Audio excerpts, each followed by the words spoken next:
Dagat na din yan eh. Yan. Mangle yan, mangle. Ganito yung ano sa ano, may mga buhaya naman, no? Ano ba yan?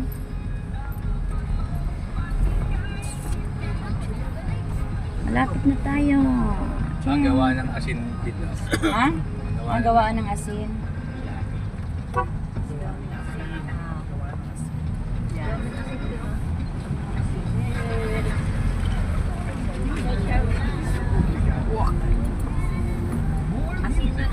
Bili ka mamaya. Mahal dyan. Ah, nilalapag lang sa lupa. Tapos dyan din sila. Bilyamar ba ito? Ang galing ng ano, bahay, oh. Pagkagising mo talagang kakagat.